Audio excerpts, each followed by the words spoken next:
Good afternoon, this is Bob Iaccino coming to you from the CME Group trading floor in Chicago.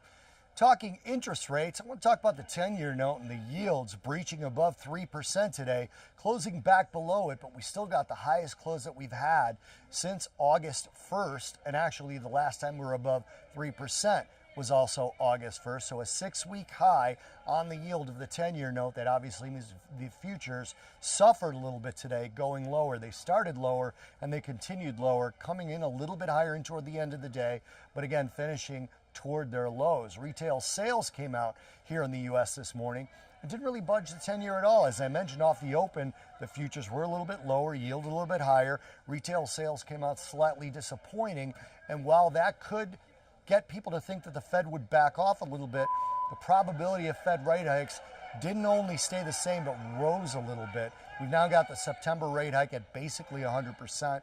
The December rate hike now creeping again up above 80% probability, and a March rate hike for next year actually starting to gain momentum, creeping toward that 50% probability level. Again, retail sales didn't derail that. We have a 2.7 growth rate year over year, down from 2.9 on retail sales.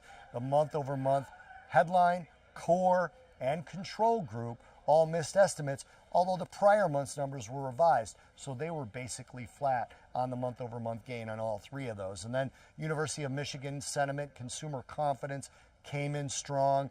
That again helped the yields keep that sort of sell-off. The bid yield and the future sell-off that we saw earlier in the morning didn't really budge. That was the point in which the 10-year yield spiked above 3% and then came back down below the close. Looks likely that if we continue to have positive effects from trade talks and the like, that you'll get a pretty strong close above 3% sometime next week on the 10-year. Something that could derail that is if Hurricane Florence or other pending hurricanes in the Gulf got stronger and actually caused more damage to a larger part of the coast than is currently expected. This is Bob Iaccino talking interest rates from the CME Group trading floor in Chicago.